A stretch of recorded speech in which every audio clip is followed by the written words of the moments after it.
حدثنا إبراهيم بن موسى قال أخبرنا هشام بن يوسف عن معمر عن الزهري قال أخبرني عبيد الله بن عبد الله قال قالت عائشة لما ثقل النبي صلى الله عليه وسلم واشتد وجعه استأذن أزواجه أن يمرض في بيتي فأذن له، فخرج بين رجلين تخط رجلاه الأرض، وكان بين العباس ورجل آخر.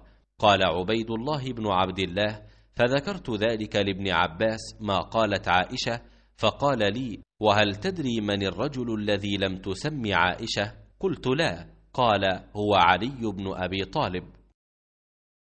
उबैदुल्लाह बिन अब्दुल्लाह बिन उतबा बिन मसूद ने ख़बर दी कि हज़रत आयशा रज़ियल्लाहु ताला अन्हा ने फरमाया कि जब नबी करीम सल्लल्लाहु अलैहि वसल्लम बीमार हो गए और तकलीफ़ ज़्यादा बढ़ गई तो आपने अपनी बीवियों से इसकी इजाज़त ली कि बीमारी के दिन मेरे घर में गुजारें।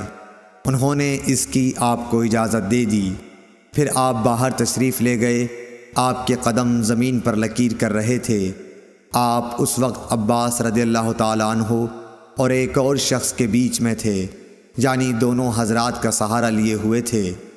उबैदुल्लाह रावी ने बयान किया कि मैंने यह हदीस हज़रत आयशा रज़ियल्लाहु ताला अन्हा की अब्दुल्लाह बिन अब्बास से बयान की तो आपने फरमाया उस शख्स को भी जानते हो जिनका नाम हज़रत आयशा ने नहीं लिया? मैंने कहा कि नहीं।